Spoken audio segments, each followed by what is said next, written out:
बिस्मिल्लाहिर्रहमानिर्रहीम। स्टूडेंट्स, जो तीसरी खसूसियत है नफ्सियाती आजमाइशों की, वो एतबारियत कहलाती है, रिलायबिलिटी। रिलायबिलिटी किसी भी ज़हनी आजमाइश को अपनी पसंद या नापसंद से आला, कमतर या मोतबर या गैर मोतबर नहीं कहा जा सकता। कि हमें कोई टेस्ट पसंद नहीं है या उसमें कोई क्वेश्चन पसंद नहीं है तो हम कहें कि फ़लाँ टेस्ट इससे अच्छा है, ये नहीं अच्छा, या कोई कमतर है या कोई मोतबर है, इसे हम अपनी मर्ज़ी से नहीं कह सकते, बल्कि तजर्बाती इतलाक़ से ही आजमाइश की असर खसूसियात का पता चलता है। जब हम टेस्ट को अप्लाई करते हैं तो फिर ही हमें सही पता चलता है कि क्या वो मरूज़ी है, ऑब्जेक्टिव है या नहीं है, उसकी रिलायबिलिटी क्या है, उसकी एतबारियत कितनी है या मकबूलियत वैलिडिटी कितनी है। फिर ही हमें पता चलता है जब हम उसको इस्तेमाल कर लेते हैं, उसकी आजमाइश पे उसको यूटिलाइज़ कर देते हैं। उससे पहले हम किसी को कमतर या बरतर नहीं कह सकते। एतबारियत का लफ्ज़ी मतलब है इस्तकामत। एतबारियत का लफ्ज़ी मतलब है इस्तकामत, पायदारी और इस्तेहकाम। यानी आजमाइश की इस्तकामत और पायदारी का मतलब है कि फ़र्द के हासिल करदा स्कोर की पायदारी, यानी फ़र्द ने जितने स्कोर्स लिए हैं, जितना उसने टेस्ट के ऊपर स्कोर किया है, जो उस पर हमने टेस्ट लगाया, एक नफ्सियाती आजमाइश लगाई, उसके ऊपर उसने जो स्कोर किया उसकी पायदारी है। एतबारियत से मुराद है कि अगर मामूल को एक ही आजमाइश 2 बार दी जाए तो उसका हासिल करदा स्कोर यकसा रहे। यानी आपने पहले फॉर एग्जांपल आपकी क्लास है, मैंने उस पर अगर एक टेस्ट इम्प्लीमेंट किया, एक टेस्ट लगाया, तो उन बच्चों के जितने जितने स्कोर्स आए, जब मैं दोबारा उन पर वो टेस्ट लगाऊंगी तो उनके स्कोर्स जो हैं वो सेम रहे। लेकिन अगर उनके स्कोर में थोड़ा बहुत 19-20 का फ़र्क हो तो वो तो चले होता है, कंसिडर होता है, उसमें मार्जिन ऑफ एरर। लेकिन अगर बहुत ज़्यादा फ़र्क हो तो फिर इसका मतलब ये होगा कि टेस्ट जो है वो रिलायबल ही नहीं है। यानी एक दफ़ा उसी बंदे ने उस पर कुछ और जो थे वो जवाबात दिए और दूसरी दफ़ा जो है उसके नताइज कुछ और आए। और फ़र्द के हासिल करदा स्कोर में जो इस्तेहकाम और इस्तकामत का होना है, वही उस आजमाइश को काबिल एतमाद यानी रिलायबल बनाता है। एक आजमाइश को एक ही फ़र्द पर अगर 2 मुख्तलिफ मौके पर इस्तेमाल किया जाए तो नताइज जितनी ज़्यादा मुमासलत होगी, इतनी ही वो ज़्यादा आजमाइश मोतबर होगी। गोया जब भी आजमाइश को दोहराया जाए, फ़र्द का स्कोर कमो बेश हर बार जो है वो यकसा रहे। किसी भी आजमाइश को अवाम के लिए पेश करने से पहले मरूजी तरीके से इसकी एतबारियत और स्कोर में इस्तेहकाम की सलाहियत जो है वो जांची जाती है। ये नहीं कि टेस्ट को उठाया और लोगों को दे दिया, उससे पहले उसकी ऑब्जेक्टिविटी, उसकी स्टैंडर्डाइजेशन और वैलिडिटी और रिलायबिलिटी जो है वो मालूम कर ली जाती है। एतबारियत मालूम करने के कई तरीके हैं। मसलन ख़ास हालात में आजमाइश को दोहराया जाए, आजमाइश के मुतबादल फॉर्म इस्तेमाल किए जाएँ, इसकी जो स्कोरिंग है वो मुख्तलिफ अफराद से करवाई जाए, आजमाइश इन्हीं अफराद को दोबारा दी जाए जिन्हें पहले दी गई थी। गरज मौका की मुनासबत और आजमाइश के मकसद को मद्देनज़र रखकर ये फ़ैसला किया जाएगा कि एतबारियत मालूम करने के लिए कौन सा तरीका ज़्यादा सही है। यानी उसके मुतबादल फॉर्म इस्तेमाल कर लिए जाएँ या जो वो आजमाइश है वो दोबारा इस्तेमाल कर ली जाए, इसकी स्कोरिंग जो है वो मुख्तलिफ अफराद से करवा दी जाए, या आजमाइश उन्हीं अफराद को दी जाए जिनको वो पहले दी गई थी, या उसको वो पहले दी गई थी उन्हीं को वो दे दी गई। मुनासिब और आजमाइश के मकसद को मद्देनज़र रखकर ये फ़ैसला किया जाता है कि एतबारियत मालूम करने के लिए कौन सा तरीक़ाकार जो है वो इख्तियार किया जाए। और आजमाइश के जो मैनुअल होते हैं उसमें एतबारियत की किस्म और उसका स्कोर दर्ज किया जाता है कि इस आजमाइश की एतबारियत कितनी है या किस हद तक जो है वो उसको इस्तेमाल किया जाता है, ये चीज़ें उस पर लिखी होती हैं। इसके साथ ही इन लोगों की तादाद और मुख्तलिफ तारुफ भी किताबचे में बयान कर दिया जाता है जिन पर एतबारियत की जाँच की गई, यानी जिन लोगों पर रिलायबिलिटी जो है वो टेस्ट करके मैयर की गई और उसके उन लोगों का जो स्कोर आया वो भी, और उन लोगों के नाम और इंट्रोडक्शन और रेफरेंस के तौर पर वो भी शामिल कर लिया जाता है बीच में। एतबारियत का तकनीकी मफहूम है पैमाइश में गलती का अमकान, एरर ऑफ मेजरमेंट। गोया हमें ये पैमाइश के दौरान होने वाली गलती के अमकान के बारे में बताती है कि अगर कोई गलती हो जाती है टेस्ट को अप्लाई करते हुए तो उसमें कि असूलन पहली बात तो ये है कि हमें हर फ़र्द का स्कोर हर बार यकसा आना चाहिए, लेकिन ऐसा नहीं होता क्योंकि हर दफ़ा फ़र्द से कोई ना कोई गलती हो जाती है। फ़र्द के इनफरादी स्कोर में गलती की कई वजूहात हो सकती हैं और ऐसे कई अवामिल हो सकते हैं जो फ़र्द के किरदार को जो है वो उसके अवामिल को मुतासिर कर देते हैं, और उसके हासिल करदा स्कोर जो होते हैं वो मुतासिर हो जाते हैं। बुनियादी तौर पर हर वो चीज़ जो आजमाइश के मकसद से मुतल्लिक ना हो गलती का बाइस बन सकती है। इसे एरर ऑफ वेरिएंस कहते हैं, यानी ऐसी चीज़ गलती का बाइस बनती है जिसका मकसद जो आजमाइश में शामिल नहीं है। माहिरीन की यह कोशिश होती है कि गलती के इम्कानात को कम से कम किया जाए, इसलिए आजमाइश का इतलाक़ करते वक्त मरूज़ी और मियारी तरीक़ाकार इस्तेमाल किया जाता है, क्योंकि हमेशा मरूज़ी और मियारी हालात में ही एतबारियत जो है वो ज़्यादा आती है या कंसिस्टेंट आती है। अगर हालात स्टैंडर्डाइजेशन ना होंगे या ऑब्जेक्टिव ना होंगे तो फिर रिलायबिलिटी भी जो है उसकी सही नहीं आएगी।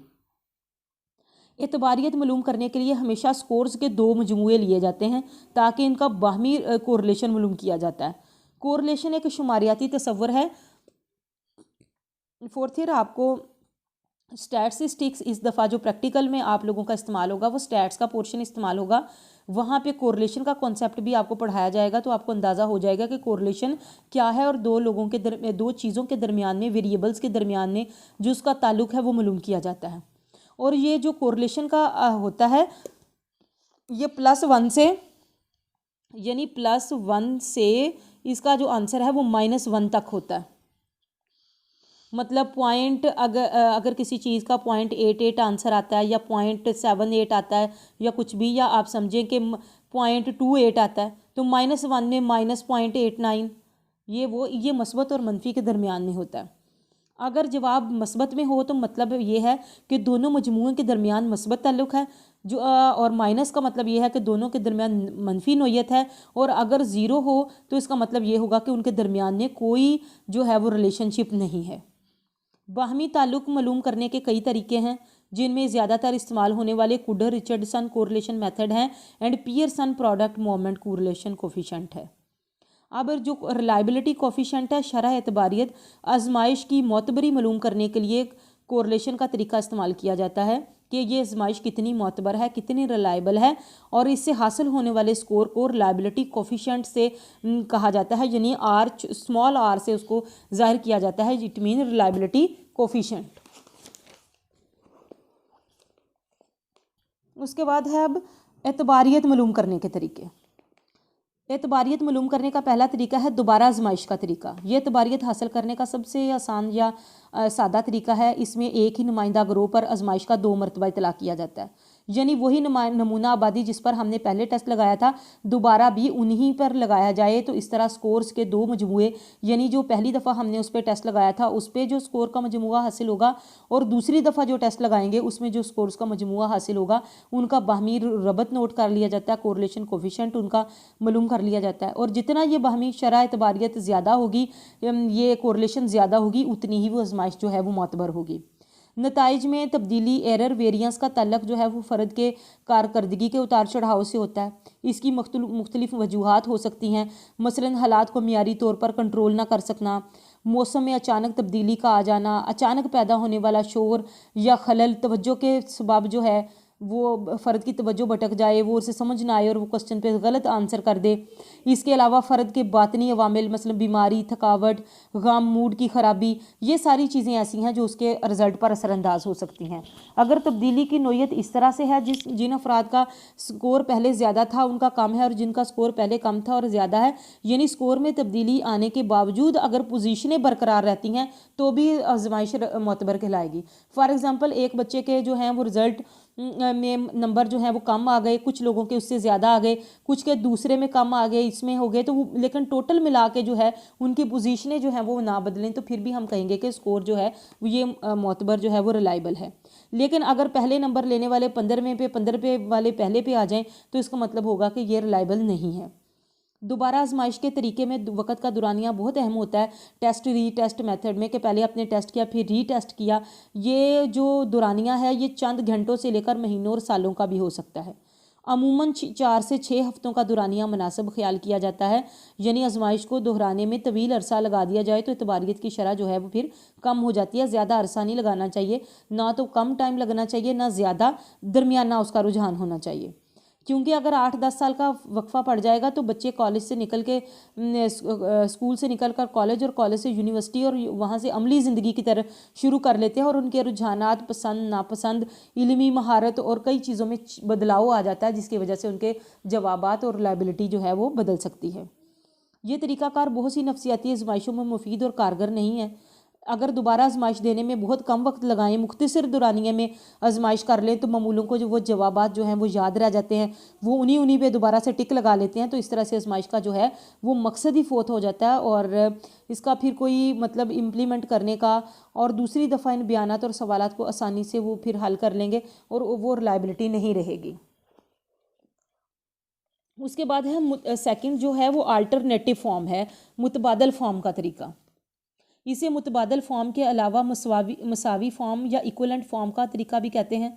दोबारा आजमाइश देने में जो मुश्किलात पेश आती हैं इन्हें दूर कर दिया गया इसमें। मुतबादल फॉर्म के तरीके में आजमाइश में एक से ज़्यादा सेट बनाए जाते हैं जो हर लिहाज से मसावी होते हैं। इनमें सवालात की तादाद, नोयत, मुश्किल का दर्जा और मवाद सब कुछ एक जैसा होता है। एतबारियत मालूम करने का आजमाइश का एक सेट या एक फॉर्म एक दफ़ा दिया जाता है और कुछ अरसे के बाद वो जो उन्होंने इक्वलेंट फॉर्म बनाया होता है, यानी वही क्वेश्चन होते हैं, मिलते जुलते लेकिन और तरीके से पूछे होते हैं, चीज़ वही होती है, तो वो दोबारा सेट जो है वो इस्तेमाल कर लिया जाता है। फिर जिसकी बाहमी रबत मालूम कर लिया जाता है तो शरह एतबारियत जो है वो पता चल जाती है। इस तरीक़ा कार में भी वक़्त का दुरानिया बड़ा अहम है, बग़ैर किसी वक्फ़े के भी, लेकिन इसे इस्तेमाल किया जा सकता है। ज़ेर मुशाहिदा किरदार अगर मशक़ से मुतासिर हो तो मुतबादल फॉर्म में इसका असर कम कर लिया जाता है। और क्योंकि फ़र्द एक दफ़ा मुश्किल तसव्वुरात पर मबनी सवालात करने के बाद दूसरी दफ़ा ज़्यादा वक़्त नहीं लगाएगा। इस तरीक़ा में सबसे अहम बात यह है कि मुतबादल फॉर्म बनाना बड़ा मुश्किल है, क्योंकि एक आजमाइश के दो मेयारी फॉर्म या सेट बनाना बड़ा दिक्कत तलब काम है। ताहम ओटस क्यूकर स्कोरिंग टेस्ट में मुतबादल फॉर्म इस्तेमाल किए गए हैं। इसके अलावा साइमन बीने की जो जहानती आजमाइश हैं उसमें भी एल और एम जो है मुतबादल फॉर्म हैं वो इस्तेमाल किए गए हैं। फिर मुसावी तकसीम का तरीका। आजमाइश को मोतबर बनाने का ये बड़ा सादा और आसान तरीका है। इस तरीके में ना तो आजमाइश के दो सेट बनाने की ज़रूरत होती है और ना ही इसका इतलाक़ जो है वो टेस्ट रीटेस्ट वाला मेथड भी यूज़ करने की ज़रूरत नहीं होती, बल्कि इसके स्कोर्स को दो हिस्सों में बांट लिया जाता है, यानी आजमाइश के स्कोर्स को निसफ कर लिया जाता है। दोनों हिस्सों में बाहमी रबत मालूम करके जो है वो शरह मालूम कर ली जाती है। एतबारियत मालूम करने के इस तरीके में चूँकि वक़्त का एलिमेंट नहीं होता, इंटरनल कंसिस्टेंसी भी वाज़े होती है, पता होती है, लेकिन फॉर्म को महज दो हिस्सों में इस्तेमाल कर लिया जाता है। आजमाइश को पहले निसफ और आखिरी निसफ में तकसीम करना मुनासिब नहीं, क्योंकि शुरू में आसान अल्फाज सवालात होते हैं, बतरजा वो मुश्किल होते चले जाते हैं, और इसके अलावा फ़र्द, थकावट, बोरियत या मश्क़ के असरात भी आहिस्ता आहिस्ता बढ़ जाते हैं और जो आजमाइश के आखिरी हिस्से पर जो है वो मनफी असरात जो है वो लेकर आएंगे।